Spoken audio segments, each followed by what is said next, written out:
In 2007, a gay wrestling tape blew up on the Japanese web and changed internet humor forever. And yes, you've probably seen it. In the 2010s, fans of the Gachi Muchi pants wrestling movement were remixing this porn tape into music videos, original songs, fully animated cartoons, and spamming it across the internet. These memes were once so influential they pissed off the Ukrainian government. Вы смеетесь, Украину превращает в гачи-мучи страну. But if Gachi Muchi was this big thing that brought us everything from Ricardo Milos to Thick Broly to the goth muscle mommy obsession, then why do you never hear about it? How could a fandom that so profoundly affected meme culture disappear?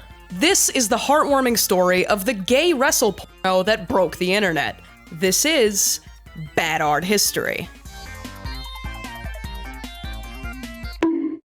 So, for those who have never heard of this, Gachi Muchi was this homoerotic meme culture online where people ironically worshipped a terribly acted porn series from the 90s and made endless lore, fetish art, and animations about it between 2007 and roughly 2018. And the format of this meme is pretty familiar. People would ironically send their friends these funny clips that 30 seconds in would turn into hardcore man-on-man action.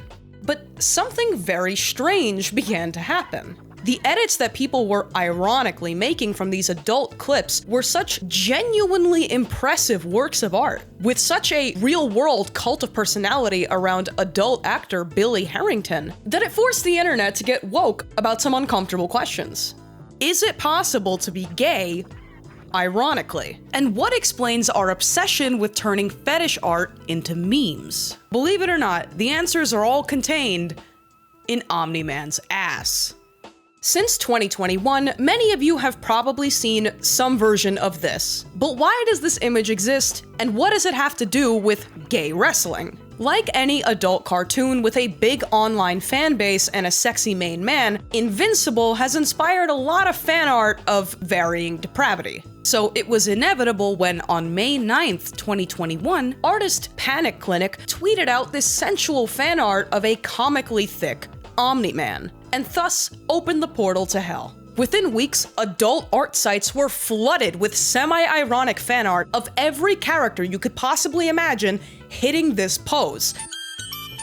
The Omni-ass was omnipresent online, and no one was safe from the jump scare. And it's kind of been happening ever since. But if something about this pose feels ominously familiar to you, it's because this meme had its roots in something much more ancient than it appeared.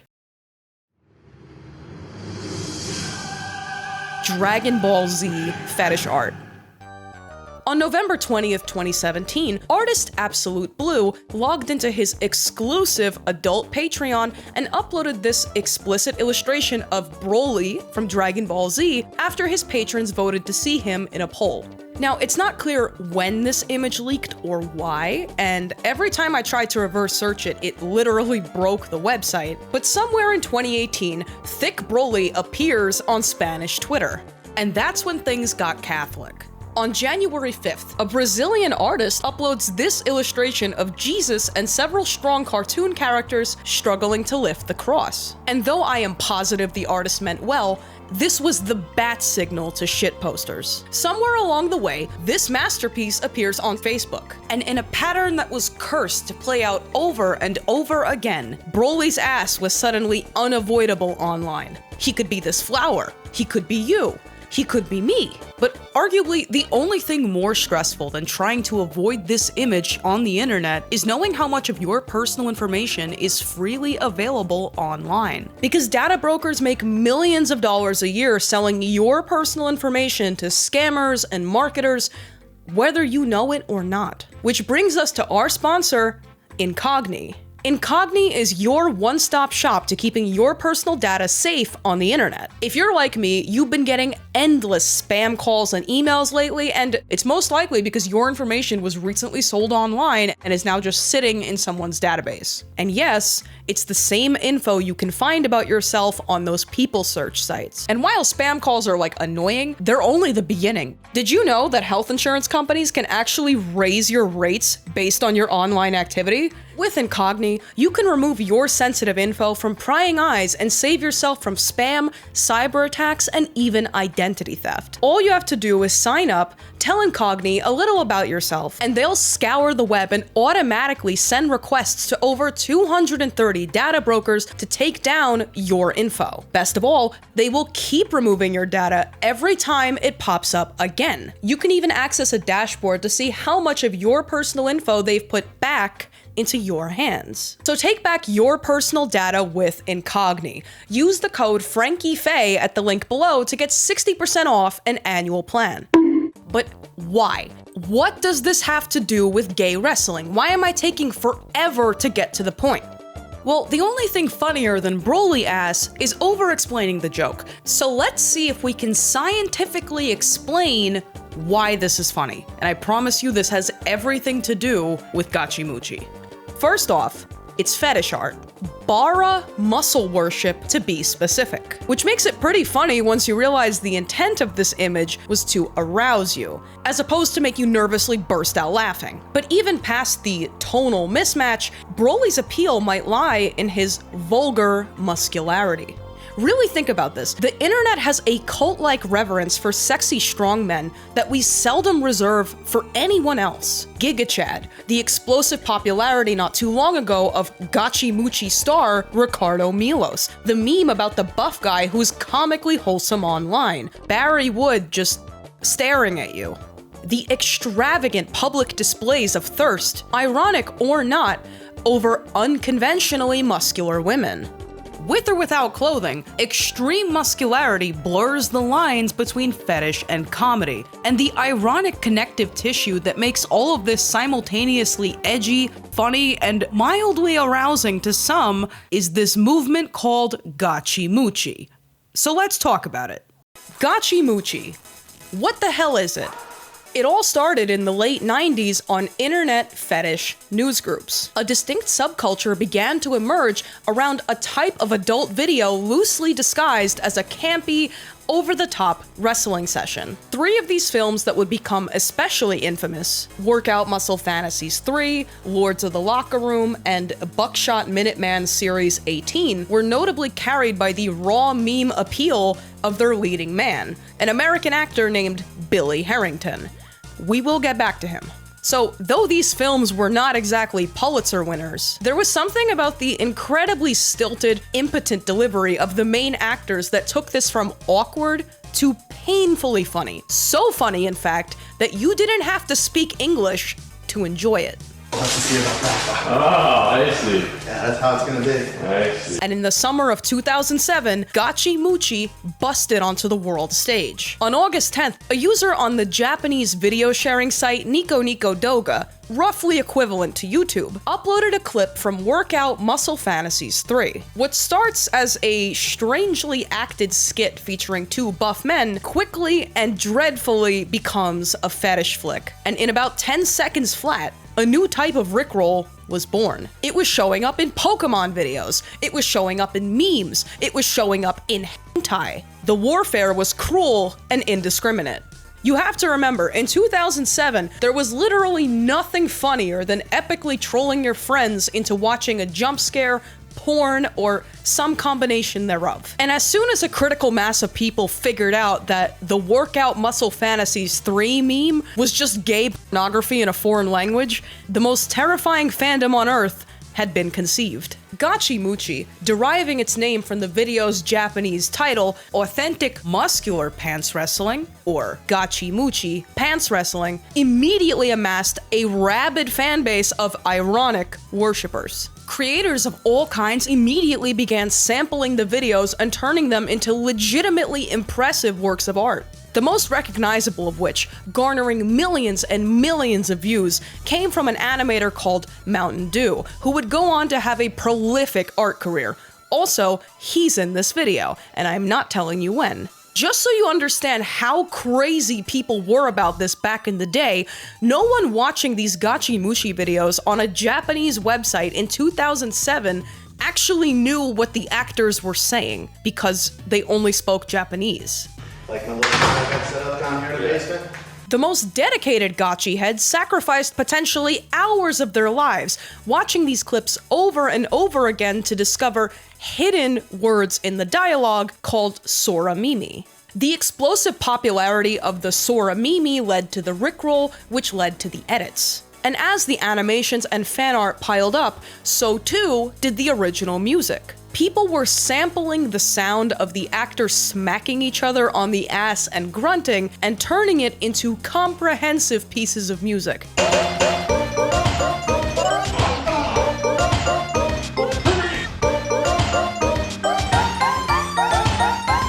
But what were these Sora Mimi mishearings anyway? The direct and obviously broken Japanese translations went as followed. "You are slacking off these days. You are not distorted. You got me mad now.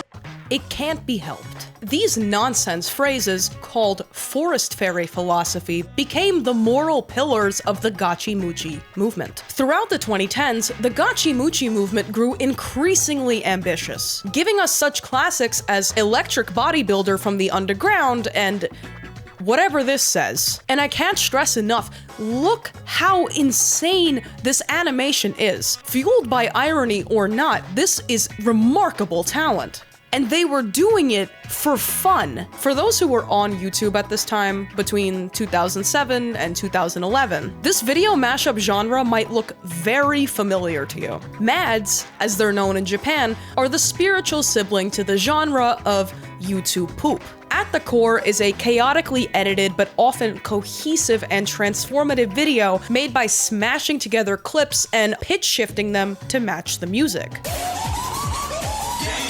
Mads heavily employ anime and generally lack the soul-crushing quality of your average YouTube poop.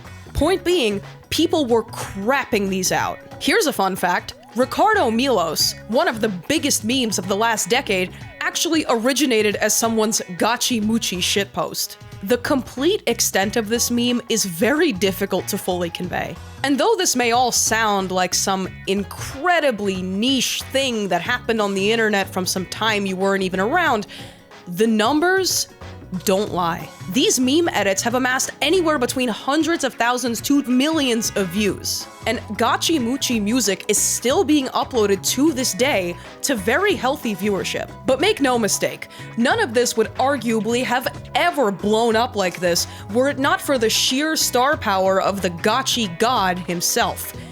A retired adult film star from Long Island named Billy Harrington. Affectionately nicknamed Aniki, Big Brother, by the gachi-muchi fandom, Billy Harrington was the living embodiment of pants wrestling. Born in 1969 in Babylon, New York, Billy Harrington was a lifelong athlete and performer. As he explains it, being rejected by a woman that he loved for a bodybuilder had a profound effect on him for the better, and he reoriented his whole life around perfecting his body. Throughout the 90s, he featured in the likes of Playgirl, Cult Magazine, talk shows, and a variety of gay films that made him one of the most prolific actors in his category. In spite of his profession, it should be noted that he said that doing these films helped him discover aspects of his bisexuality, but that he does not consider himself to be gay. And after a successful 5 years in the industry, Billy retired to a more family-oriented life. But his second wind, born by the ironic worship of thousands of Japanese edgelords, actually came in 2007. The Workout Muscle Fantasies 3-clip grows a following, then come the edits, and so on and so forth. By 2009, the gachi-muchi movement achieved monstrous popularity, and Billy became aware of his ironic fandom overseas, soon making regular trips to Japan where fans would line up for the pleasure of him smacking them on the ass. In one of his most legendary appearances at a Nico Nico live event in Japan, he gave a rousing plea to the soul of mankind in the most Long Island English it is possible to speak. Nico Nico Duga, in the face of our common dangers, in this winter of our hardship, let us remember these timeless words, as we can. Let it be said by... Billy was one with his Aniki persona. He knew it was tongue-in-cheek, he had fun with it, he didn't care. The irony sublimated into fandom so sincere, at the peak of his fame, he even got a limited edition action figure. But on March 2nd of 2018, Billy Harrington would tragically pass away after a car accident.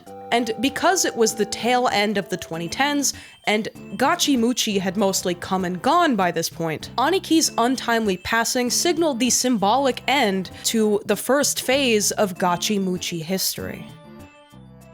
But the fans had to pay tribute somehow. The world had to know just how much Billy meant to them. So in July of 2022, Gachi heads turned their sights to the Ukraine war.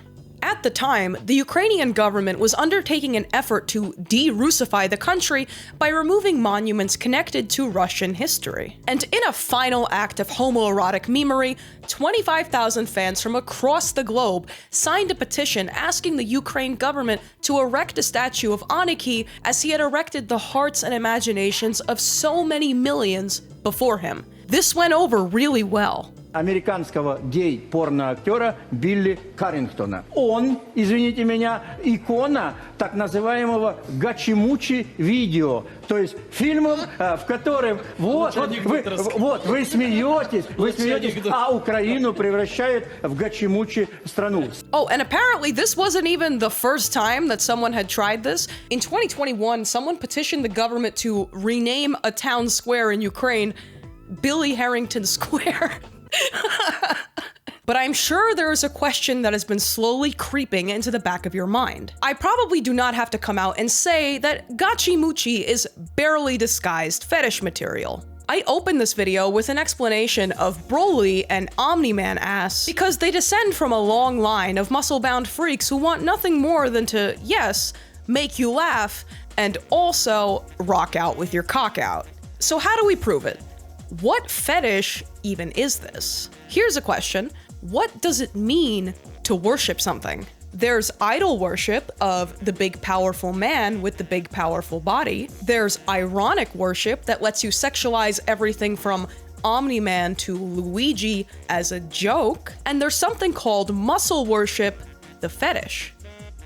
It should be no surprise that Gachi Muchi and its many offspring revolve around a fetish called sthenolagnia, a very fancy word for muscle worship. Now, muscle worship, exactly what it sounds like, is a subgenre of body worship, which is any kind of outsized fixation on a specific body part. So in case you ever wondered why no woman can innocently post a picture online with her dogs out, that's about 50% of the reason. But muscle worship has a very strange quality present in few other fetish behaviors. On one end of the spectrum, it hardly resembles a fetish at all. And we know this because muscle worship fetish forums, by and large, are not obviously sexual to an outsider. But you're smarter than that. As a wise woman once tweeted, there's a psychological horror quality to fetish media. A hand-drawn image of Sailor Moon in the Alice in Wonderland dress, cute. A gallery full of every female character in existence in the same dress? Menacing. This is where the conundrum with muscle worship begins. For some people, it really does just end at admiring pictures of quads, consensually touching or massaging some guy's anchor arms, things like that. But for many others, especially those whose behaviors are embraced by a niche internet community, the behavior inevitably escalates. But you must be wondering, how can you have a fetish for physical fitness, something that most people are biologically attracted to? Isn't that just being normal? Not everything is a fetish, Francis. Okay, let's do a thought exercise. Let's say your boyfriend Chad is a big buff meathead and you really like it when he sits on the couch and lets you rub his arms just cuz. Now imagine doing the same thing, only Chad is a complete stranger you've paid to sit on your couch so you can rub his arms while he puts out a cigarette on your Norwood floor. That's the key. And ironically, for how fantastically bad the Gachi Muchi tapes are, they do a great job of illustrating the difference.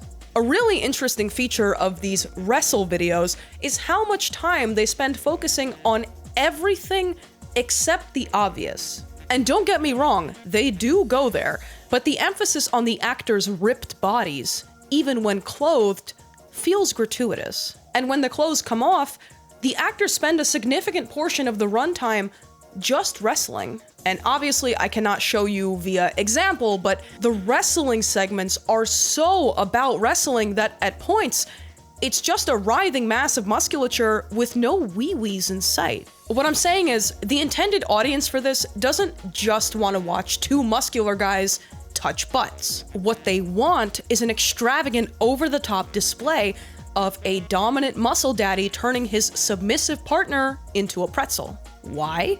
Because the worship part of muscle worship isn't just a word.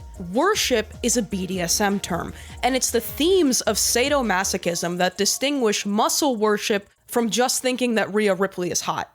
So, where does this fetish actually come from? The concept of venerating extreme fitness has been with us since the birth of civilization. Ancient Greeks were famously super normal about it. According to this blog by psychologist and researcher Dr. Mark Griffiths, muscle worship can encompass anything from transformation to female muscle growth to giant 50-foot-tall women stepping on you, more commonly known as macrophilia. But as far as gachi-muchi is concerned, as this anonymous muscle worshiper puts it, the muscle god is often very muscular, such as a competitive bodybuilder or strength athlete, although anyone in a reasonably fit, athletic condition would suffice. The worshipper is typically of a less developed musculature. Sometimes two muscle gods, goddesses, or one of each will swap roles and worship one another's muscles. During the contact, the muscle god will often pose or flex the major muscles, adding to the intensity of the experience. There can also be verbal communication, with the worshipper expressing appreciation, gratitude, and amazement while the muscle god invites the worshipper to enjoy the experience, often in a condescending or egotistical manner. The experience is as much for the muscle god's ego as it is for the worshipper's enjoyment. Now, he makes two claims here that I find difficult to believe. It is a relatively modern social activity that began to gain popularity with the rise of competitive bodybuilding. The contact is usually explicitly non-sexual, and both participants usually wear some clothing. A muscle worship session can turn sexual, however. Doing so usually marks the end to muscle worship and the beginning of muscle play. Those who engage in muscle worship, predominantly male on male, do not consider the activity to be homosexual in nature. This is because the muscle god's musculature and not the actual person is the subject of the worship. I'm skeptical that this is a modern social activity, nor that the majority of practitioners can keep it completely non-sexual. Maybe that's the case for him, but probably not for most of them. Now, this is probably my most woke take so far, but I genuinely believe that any behavior undertaken in pursuit of a sexual thrill, even if no parts get touched, even if everything is normal in your pants, even if the thrill is only happening in here, it's still a sex thing, but it's obviously not a sex act. So what is it? Tell me if a certain acronym comes to mind. Domination, submission, being put in your place by someone you refer to as your muscle god. It's a little more abstract than whips and chains, but psychologically, it's almost the same experience. BDSM can look like a lot of things. Oftentimes, no touching required. Some people's whole thing is being told they're washed while trapped in a sensory deprivation cube. But past that, how do people figure out they're into this, especially something so abstract? There's very little research on the formation of this fetish, as it seems that most people just know when they know. But let's say you're an average Joe and getting your head crushed by a woman's bicep is not your idea of a great time. What would have to happen to you to change your mind? Well, I don't want to alarm you, but it might have happened already. So you may be aware that, like all crazy people, I have theories. I made a few observations, and I think that I have a pretty solid theory as to how this attraction can form. Much like lead poisoning in real life, irony poisoning online has a tendency to sneak up on you in a nasty way, because anything you embrace ironically, given enough time, will become your sincere preference. Imagine seeing these visually stunning, crazy gachi-muchi edits for the first time. Yeah, they're fun to watch with your friends who get it, and they're very well made, but they are gay porn. And some people don't feel comfortable announcing that that's what they watch for fun. But you're really drawn to these memes for one reason or another, and your cognitive dissonance kicks in. Oh, I like this ironically. I know that I shouldn't actually like this because there are social consequences, so I like it for the bit. I like it as a meme. Ironically liking something is a useful way to try things on and launder new ideas without suffering the social consequences. And this absolutely applies to weird internet fetishes. No dude, I only listen to Sleep Token ironically. I only wear cat ears and thigh highs at home ironically. I only want the muscular goth broad who works the checkout at Key Food to step on my face ironically. You hear how that sounds? And you are way more susceptible to this than you might think. Ask yourself this: how many times have you seen people online performatively announce how attracted they are to some unconventional type of woman? Like, super over the top with it. The 9.5 foot tall vampire mom from Resident Evil, muscle mommy influencers who don't shy away from extreme musculature. Rhea Ripley, again. These women are doubtless beautiful, but finding them more attractive than the beauty standard is subversive. In a very similar mechanism to irony poisoning, this phenomenon allows you to commit without committing. This maps remarkably well onto gachi-muchi.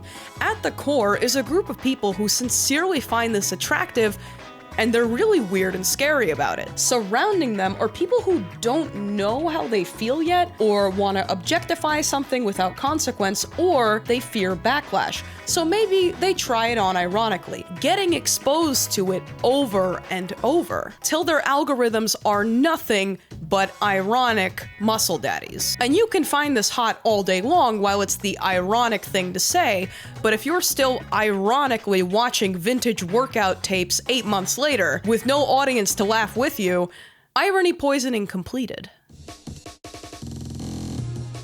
To close the loop on this and come all the way back to pants wrestling, I'm not making the case that more than 10 people saw this gachi-muchi thing and were irrevocably sent down some slippery slope of muscle worship fetishism. What I am saying is that humans are suggestible, and memes are merely one vector to allow an idea to take shape. Remember, the tame end of the muscle worship spectrum looks like this. Totally innocuous. But Thick Broly and BBL Luigi and Omni-Man, funny memes though they are only slightly further down the spectrum. And if this appeals to you for whatever reason, it's only one nudge away from gachi-muchi, and then muscle play, and then this genre of tasteful Japanese art called hypermuscle, which looks like this. One thing is clear. People see these memes and intuitively understand that this is hot to someone. And sometimes that's hilarious. Though Broly and Omnikulo are independently funny as lesser-known memes, their legacy is greater than that. For all the memes and barely disguised fetish material, gachi-muchi pants wrestling inspired some of the most mind-blowing artistic endeavors on the internet. And the movement is far from over. Life is too short to like things ironically. Embrace the weirdness. And don't let anyone tell you you can't. Because in the immortal words of Billy Aniki Harrington, "Ass we can." This has been a particularly weird episode of Bad Art History. Huge thank you to Mountain Dew for lending his voice and fact-checking this video. And thank you, as always, to the patron cells for keeping the dream alive. To watch extended cuts, blooper reels, and uncensored videos, please consider becoming a patron.